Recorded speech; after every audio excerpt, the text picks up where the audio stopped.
kata-kata yang lembut. Jadi di situ Allah memerintahkan, perintah Allah kepada dua nabi kita, Nabi Harun dan Nabi Musa, ketika harus menghadapi Fir'aun. Ya, kita tahu Fir'aun adalah bentuk yang paling bisa dibilang paling zalim.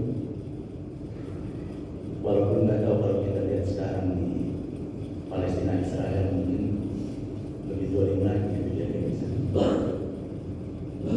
Seperti diungkapkan sahabat kita beberapa hari lalu, Syekh Yasin di tahun 2004 pakai kursi roda keluar dari masjid sholat subuh, ditembak roket. Orang lumpuh pakai kursi roda, kok ditembak pakai roket. Nah, mungkin lebih zalim dari Firaun ini. Jadi bisa dilihat pemikiran orang-orang yang baik, yang bagus itu pun, kalau orang-orang yang memang zalim itu bahkan berani menembak pakai roket segala. Ya. Nah ini yang perlu kita ambil hikmahnya dari tadi surat Toha ayat 44 tersebut, bahwa dua nabi untuk menghadapi orang yang salah satu tergolong zalim ini, Fir'aun, diminta untuk dengan berkata-kata lembut ya. Jadi luar biasa untuk menghadapi orang seperti itu aja harus berkata-kata lembut. Artinya apa? Di sini sangat dibutuhkan hikmah yang luar biasa, bijaksana yang luar biasa. Ya, dan kalau kita lihat salah satu sirah Nabi Muhammad SAW, ketika kita sudah sering dengar mengenai bahwa Nabi kita rutin menyuapi yang orang Yahudi buta ya, kita sering dengar itu. Dan Yahudi buta itu tidak mengetahui itu Nabi Muhammad SAW.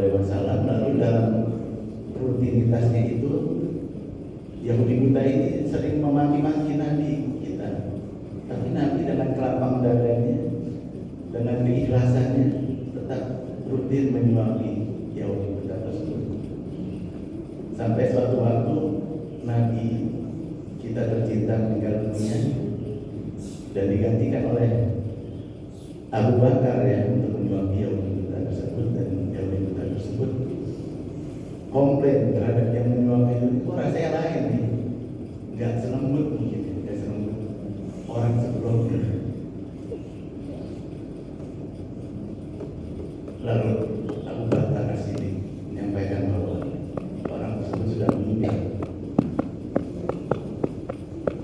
Memang siapa, kata Yahudi? Itu adalah Nabi Muhammad SAW. Maka Yahudi buta tersebut kaget dan kemudian beliau mengucap syahadat karena melihat langsung betapa tingginya nilai Islam di situ, betapa tingginya hati Nabi kita. Ya, jadi disitulah lapang dada, kelembutan, menghadapi dengan hikmah, kebijaksanaan, walaupun yang dihadapi adalah orang zalim seperti Fir'aun, pun kita perlu dengan hikmah dan kebijaksanaan tersebut. Nah, jadi korelasinya terhadap kondisi di hilir kita ini, keluarga kita, keluarga masing-masing kita tercinta, keluarga besar kita Masjid Tuhan, yang alhamdulillah penuh dengan kolaborasi yang dikawal oleh ketua DKM kita Pak Zul, itu berlangsung dalam tahunnya, insya Allah. Jadi kita dengan segala kemampuan, segala kelebihan kekurangan kita, coba kita kontribusi ya. Dan kita juga tadi sebarkan ke lingkungan lain. Dengan kondisi tersebut, korelasi dari tadi yang di hulu itu ya, di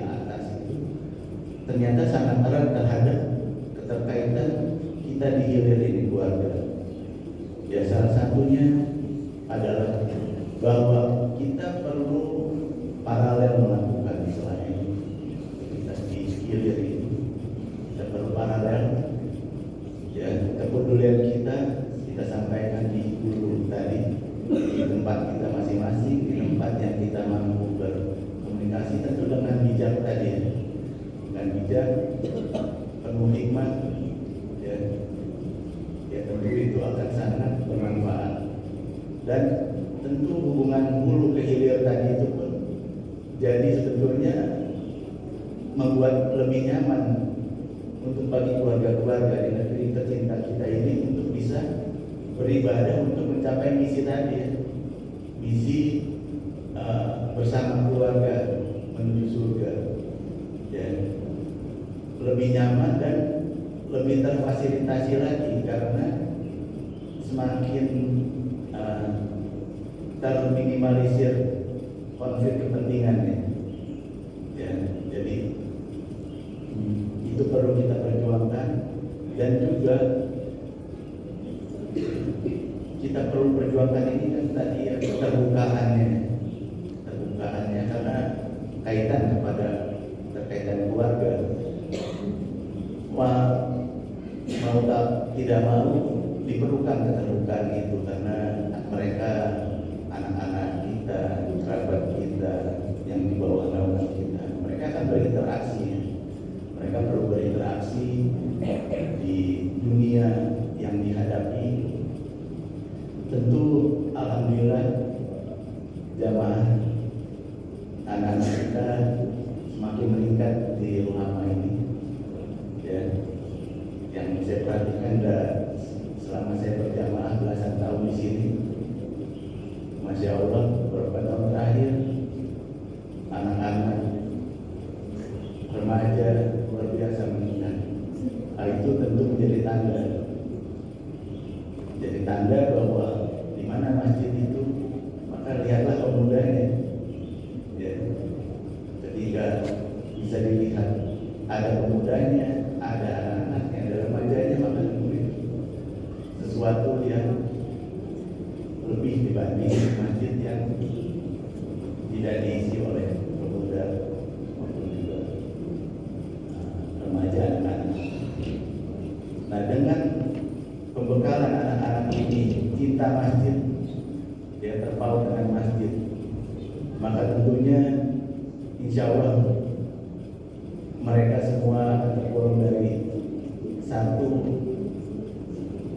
dari 7 yang akan mendapat naungan nanti di akhirat, ya. Pemuda yang